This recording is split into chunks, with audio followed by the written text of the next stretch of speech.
بسم اللہ الرحمن الرحیم۔ السلام علیکم۔ یہ کاشانہ بصیرت کا چینل ہے اور آپ جو کتاب سماعت فرما رہے ہیں اس کا نام ہے اسرار نماز کی تجلی۔ مصنف حجت الاسلام محسن قراتی اور اس کے ترجمہ کیا ہے نثار احمد خان نے۔ پارٹ نمبر 5، فطرت۔ فطرتی انسان بھی بعض احکام کے فلسفے سے واقف ہے۔ ہر زمانے کا انسان خیانت، تہمت، قتل، چوری، ظلم، کم تولنے وغیرہ کو برا اور حرام سمجھتا ہے۔ اسی طرح وہ عدالت، پاکیزگی، خدمت خلق وغیرہ کو اچھا سمجھتا ہے۔ یہ انسانوں کی فطرت میں سے ہے۔ فطرت الہامی طور پر بعض نیکیوں اور بعض برائیوں کا ادراک کرتی ہے، جیسے کہ سورہ شمس کی آیت نمبر 8 میں موجود ہے۔ علم۔ ہمیں مختلف شعبوں میں علم کی پیش رفت سے غافل نہیں ہونا چاہیے، کیونکہ انہوں نے احکام کے فلسفے کی بیان میں مدد دی ہے اور فلسفہ احکام سے بہت سے پردوں کو اٹھا دیا گیا ہے۔ سب جانتے ہیں کہ خنزیر کے گوشت میں کدو دانے اور ترشین موجود ہے۔ یا منشیات انسان کے بدن کے لیے مضر ہے۔ اس سے انسان کے حرام ہونے کے فلسفہ سمجھ میں آتا ہے۔ اسلام کھڑے ہو کر پیشاب کرنے کو منع کرتا ہے اور علم اس بات کی نشاندہی کرتا ہے کہ کھڑے ہو کر پیشاب کرنے سے تمام پیشاب بآسانی خارج نہیں ہوتا۔ یہ غسل جنابت میں سارے بدن کو دھونا قصد قربت کے ساتھ اس لیے ہے کہ تاکہ زہریلے اثرات بھی زائل ہو جائیں اور انسان یاد خدا سے غافل نہ رہیں۔ اگر اسلام نے انار کی شاخ سے مسواک کرنے سے منع کیا ہے تو اس کے لیے وہ دانتوں کی جڑوں کو کمزور کرتی ہے۔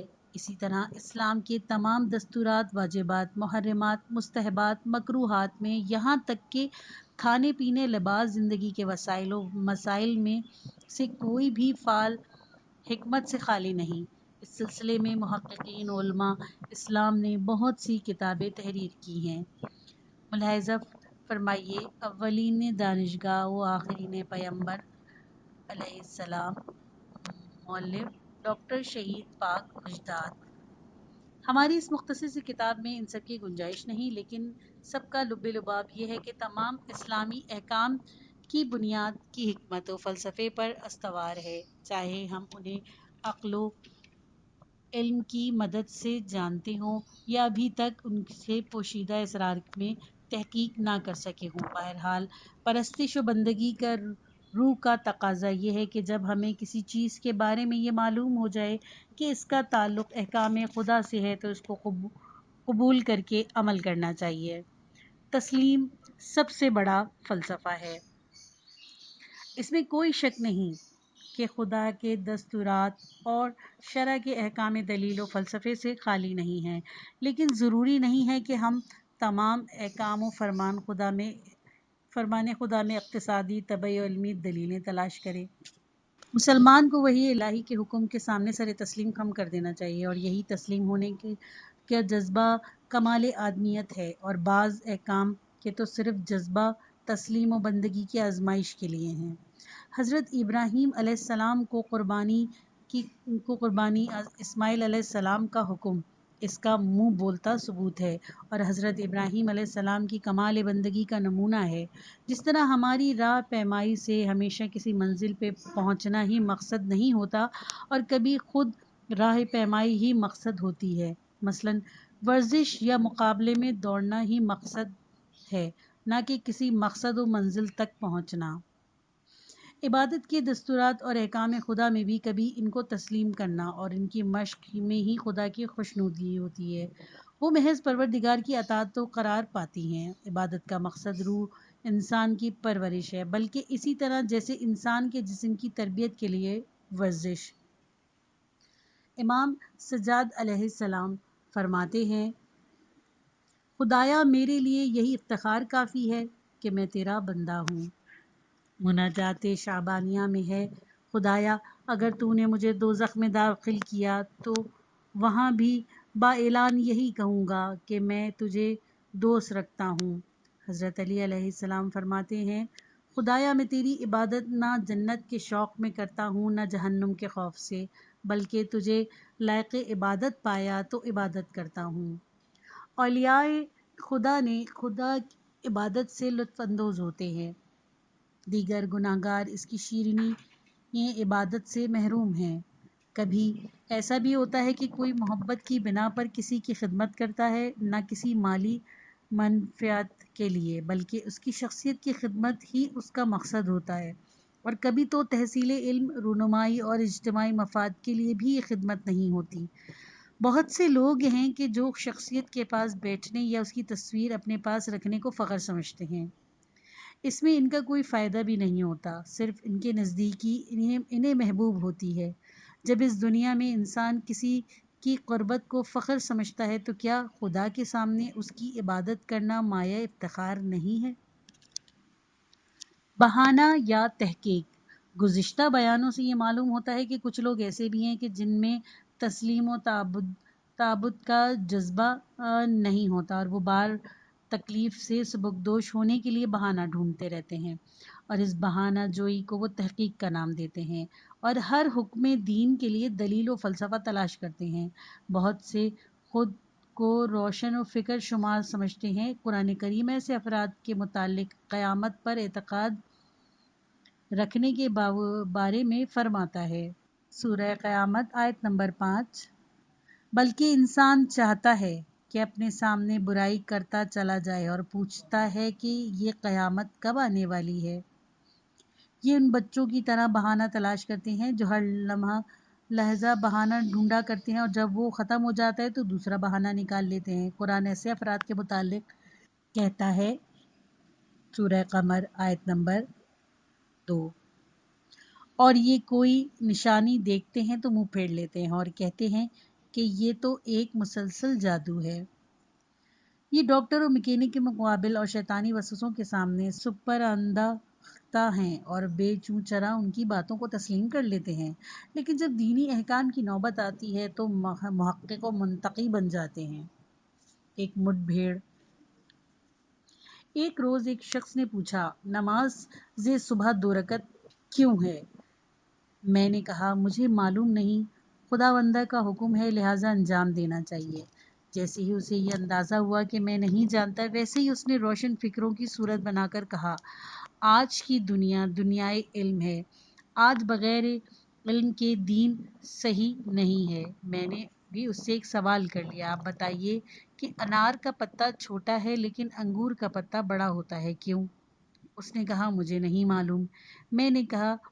میں نے بھی ویسی ہی شکل بنائی اور کہا، دنیا دنیائے علم ہے، آپ کو ثابت کرنا چاہیے کہ ایسا کیوں ہے۔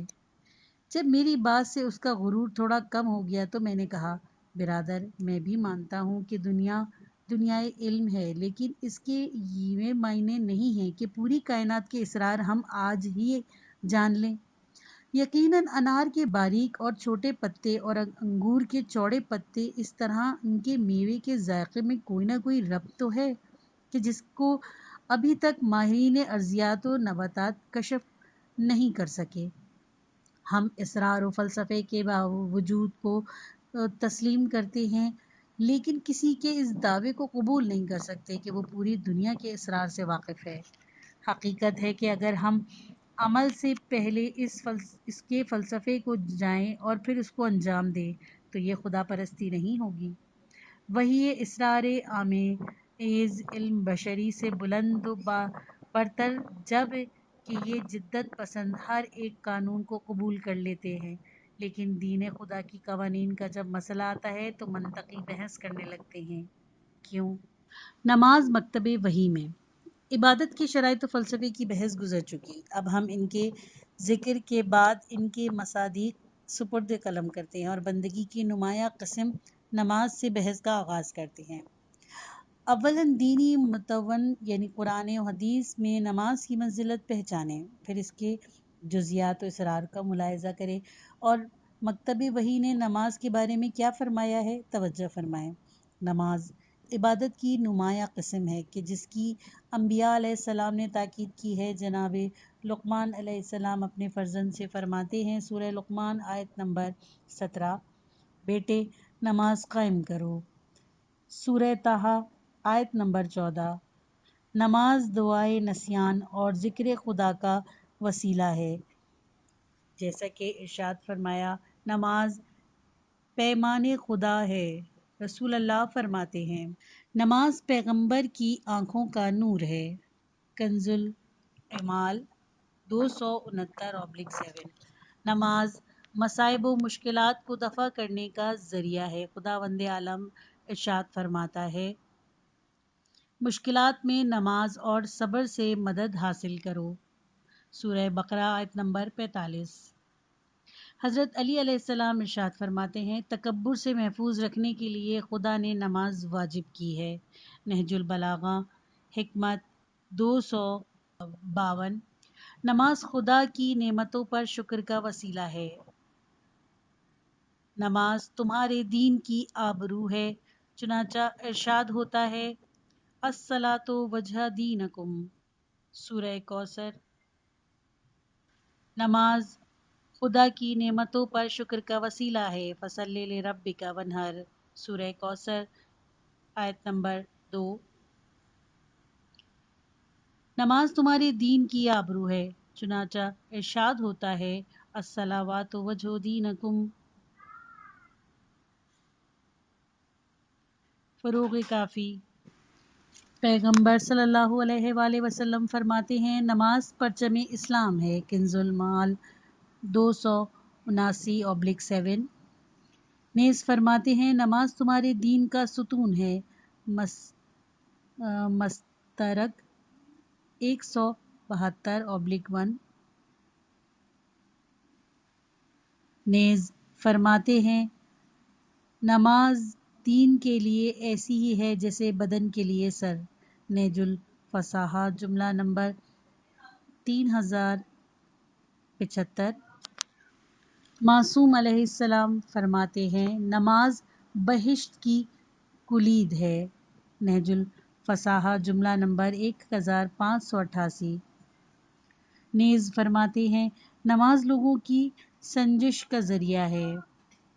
فروع کافی 267/1۔ نیز فرماتے ہیں نماز دین کی اساس ہے جیسے کہ ارشاد ہے روز قیامت پہلا سوال نماز کے بارے میں ہوگا۔ وسائل جلد اول نمبر 4۔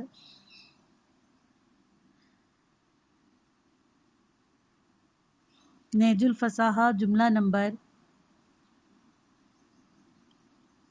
979۔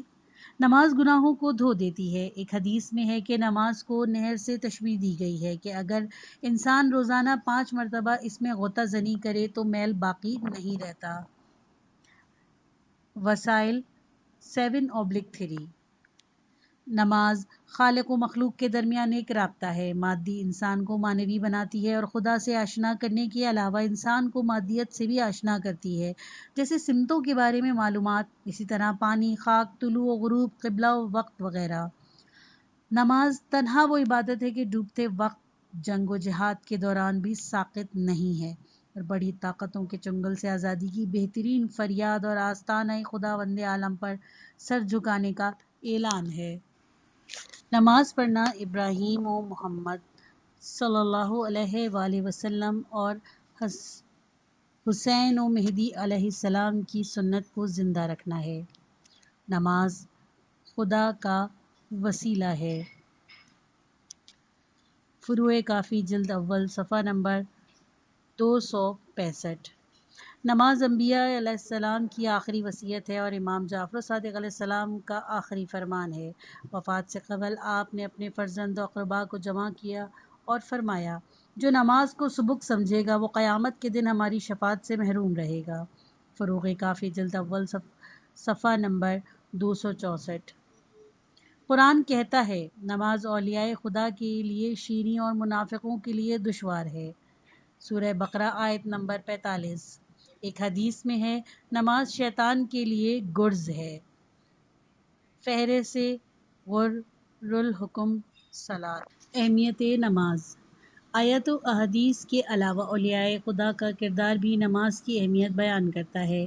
نماز انبیاء علیہ السلام کی تبلیغ و بعثت کا ایک جز رہی ہے۔ حضرت عیسیٰ علیہ السلام گہوارے میں فرماتے ہیں سورہ مریم آیت نمبر 31۔ خدا نے مجھے تاحیات نماز و زکوٰۃ کی وصیت کی ہے۔ امام حسین علیہ السلام نے روز عاشوراء برستے ہوئے تیروں میں بھی نماز ادا کی۔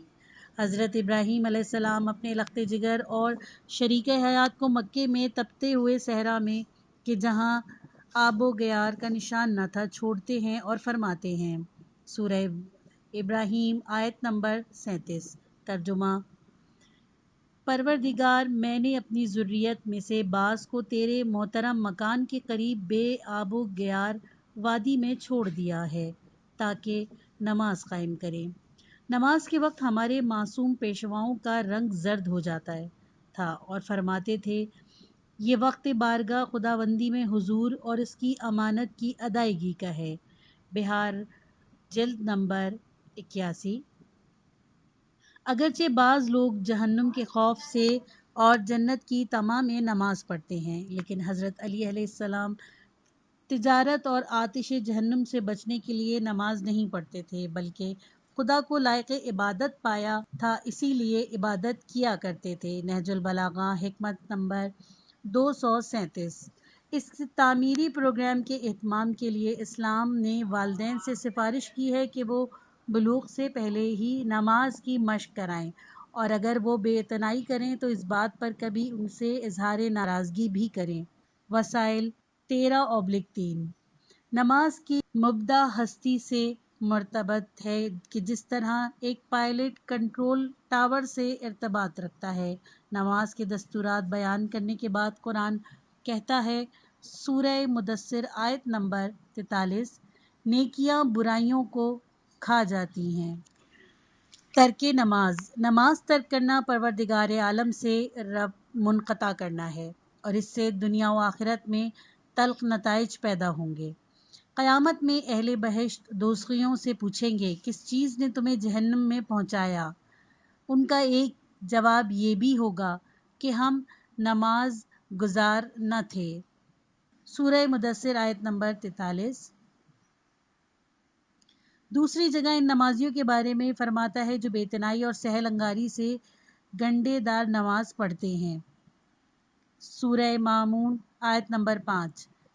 ویل ہے ان نمازیوں پر جو نماز سے غافل رہتے ہیں۔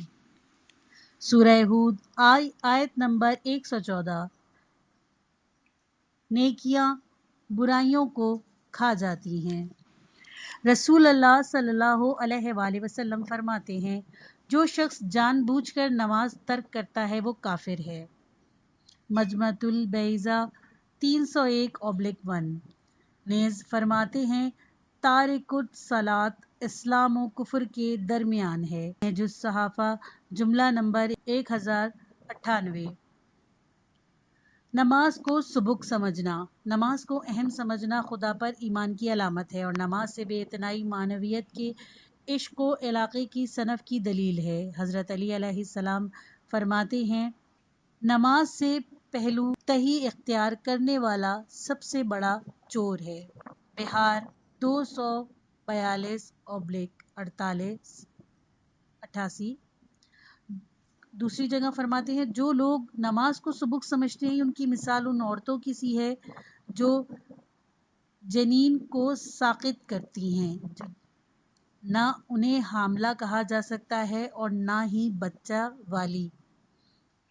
بہار 284/84۔ نیز فرماتے ہیں، جو نماز کو ضائع کرتا ہے وہ دیگر چیزوں کو نماز سے بھی زیادہ ضائع کرے گا۔ وسائل 19/3۔ پیغمبر صلی اللہ علیہ وآلہ وسلم فرماتے ہیں، جو لوگ اپنی نمازوں کو تباہ کرتے ہیں وہ روز قیامت قارون و حامان کے برابر میں کھڑے کیے جائیں گے۔ وائے ہو اس شخص پر کہ جو اپنی نماز کی حفاظت نہ کر سکا۔ وسائل 19/3۔ نیز جو شخص نماز کو خفیف سمجھتا ہے کہ خدا اس کی عمر و مال سے خیر و برکت اٹھا لیتا ہے اور اس کے نیک کاموں کا اجر بھی برباد ہو جاتا ہے، دعا بھی مستجاب نہیں ہوتی، اور مرتے وقت بھوک اور پیاس کے احساس کے ساتھ دنیا کو چھوڑتا ہے، برزخ میں عذاب میں مبتلا ہوتا ہے اور قیامت میں اس کا سخت حساب ہوگا۔ سفینۃ البحار 43/2 نیز فرماتے ہیں جس نے نماز کو سبک سمجھا وہ میری امت میں سے نہیں۔ وسائل 15/3 پیغمبر اکرم صلی اللہ علیہ وآلہ وسلم سے منقول ہے جس وقت انسان نماز میں غیر خدا کی طرف توجہ کرتا ہے خدا اس سے فرماتا ہے کہاں کا ارادہ ہے؟ آیا میرے علاوہ تمہارا کوئی اور پروردگار ہے؟ میرے سوا کوئی پناہ دینے والا ہے؟ آیا میرے علاوہ کسی اور بخشنے والے سے دل لگا لیا ہے؟ مجھ سے زیادہ بخشنے والا کون ہے؟ اگر تو نے میرا خیال رکھا تو تو میری اور میرے فرشتوں کی توجہ کا مرکز قرار پائے گا۔ مستدرک وسائل 173/1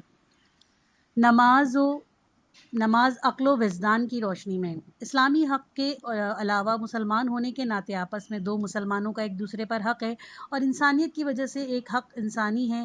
انہیں حقوق انسانی میں سے دوسروں سے محبت و نیکی کرنا بھی ہے۔ اگر ہم مسلمان بھی نہ ہوں تب بھی دوسروں کے ساتھ عدل و احسان کرنا ہمارا فرض ہے۔ یہ ایسا حق ہے کہ جو ہر زبان ہر قوم ملت پر ملک و یکساں طور پر موجود ہے۔ جو نیکی زیادہ کرتا ہے اس کی تعریف بھی زیادہ کی جاتی ہے۔ آیا خدا سے زیادہ ہمارے پر کسی اور کا حق ہے؟ ہرگز نہیں، کیونکہ ہمارے اوپر اس کا لطف و کرم بے شمار ہے۔ وہ خود فیاض۔ خدا نے ہمیں ایک قطرہ جرثومے سے پیدا کیا اور جن چیزوں کو ہماری زندگی کی ضرورت تھی مثلاً روشنی، حرارت، مکان، آب و ہوا، اعضاء و قوا، غذائے و طبیعت، سبزہ و حیوانات، عقل و ہوش وغیرہ کو فراہم کیا اور ہماری معنوی تربیت کے لیے اپنے رسولوں علیہ السلام کو مابعوث کیا اور سعادت بخش احکام مقرر کیے، حلال و حرام بتایا، ہماری حیات مادی اور روحانی کو ہر جہت سے ایسے بنایا تاکہ وہ کمال کے وسائل سے فائدہ اٹھا کر دینوی اور آخروی سعادت حاصل کر سکے۔ خدا سے زیادہ کس نے ہم پر احسان کیا؟ اس سے زیادہ کسی کا حق ادا کرنا چاہیے۔ بقول سعدی ہر اندر جانے والی سانس ممد ہدایت ہے اور آنے والی مفرہ ذات، پس ہر سانس میں دو نعمتیں موجود ہیں، ہر نعمت پر شکر واجب ہے۔ دیباچہ گلستان سعدی اس نے ہمیں انبیاء علیہ السلام اور معصومین علیہ السلام کی ہدایت سے مالا مال کیا ہے، کائنات کو انسان کے لیے مسخر و رام بنایا اور انسان کو اس سے فائدہ اٹھانے کی قدرت عطا کی اور سینہ کائنات سے اسرار کا انکشاف کر کے اپنی زندگی کو کامیاب بنانے کی صلاحیت مرحمت فرمائی۔ گھاس پھوس، درخت کے پتے کاربن ڈائی آکسائیڈ زہریلی ہوا کو کھینچتے ہیں اور آکسیجن جیسی ہوا کو جو زندگی کے لیے ضروری ہے بناتے ہیں۔ بارش کے قطرے ہوا کو صاف کرتے ہیں، مگر مجھ دریا میں مردہ اور سڑی ہوئی مچھلیاں کھا جاتے ہیں تاکہ پانی میں بدبو پیدا نہ ہو۔ ہماری آنکھیں ہر لحاظ سے مختلف زاویوں سے تمام چیزوں کو گوں نہ گوں تصویر لیا کرتی ہیں۔ اگر ہمارے ہونٹ نرم نہ ہوتے تو ہم بول بھی نہیں سکتے تھے، اگر آنسو شور نہ ہوتے تو ہماری آنکھیں خراب نہ ہو جاتی اور اگر پانی کھارا ہوتا تو درخت نہیں اگ سکتے تھے۔ اگر زمین میں کشش نہ ہوتی اور اگر آفتاب ہم سے قریب ہوتا، اگر پیدائش کے وقت ہم میں سے چوسنے کی صلاحیت نہ ہوتی، اگر ماں باپ کی محبت نہ ہوتی وغیرہ وغیرہ، تو آیا ہم زندہ رہ سکتے تھے؟ البتہ ہم خداوند عالم کی نعمتیں نہیں گنوا رہے ہیں اور نہ ہی ہم شمار کر سکتے ہیں، جیسا کہ خداوند ارشاد ہے کہ اگر تم خدا کی نعمتوں کو شمار کرو گے تو حساب نہیں لگا سکو گے۔ اگر یہ لاکھوں نعمتیں کسی اور سے ملتی تو کیا ہم اس کے شکر گزار نہ رہتے؟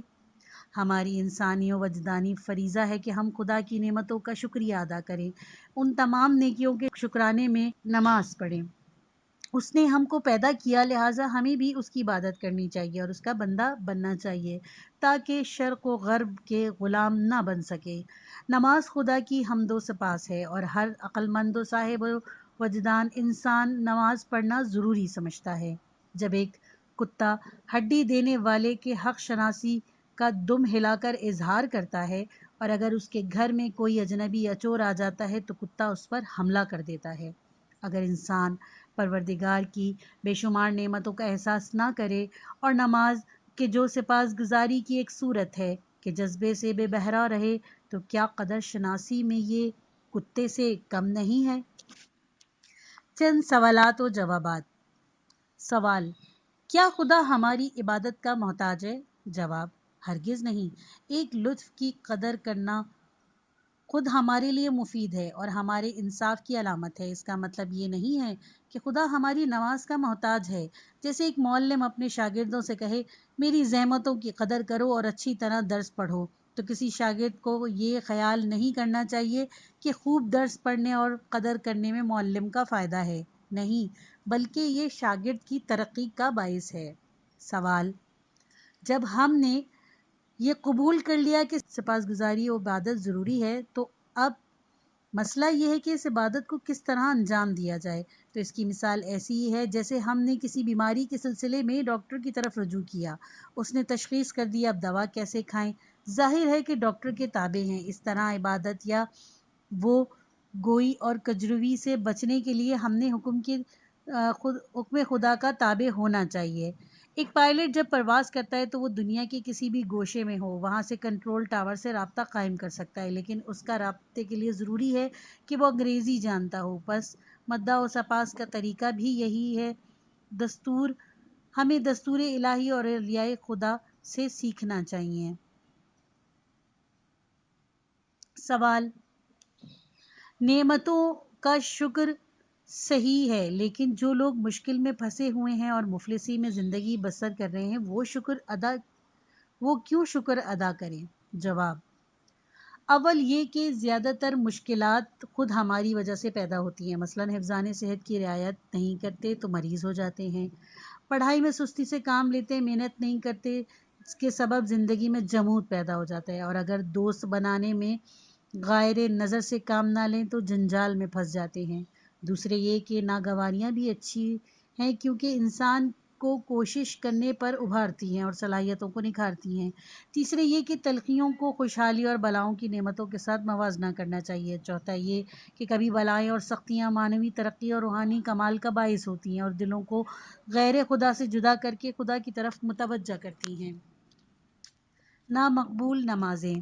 ہم کہہ چکے ہیں ممکن ہے کہ ایک عمل صحیح ہو لیکن مورد قبول قرار نہ پائے۔ احادیث میں بعض افراد کی نماز کو بے قیمت اور مردود کہا گیا ہے۔ نماز کے طور پر کچھ حدیثوں کی طرف سے اشارہ کیا جاتا ہے۔ بے پرواہی۔ امام صادق علیہ السلام فرماتے ہیں جو شخص معاشرے کے برینا اور نادار لوگوں کا خیال نہیں رکھتا اس کی نماز قبول نہیں ہوتی۔ بہار 242/84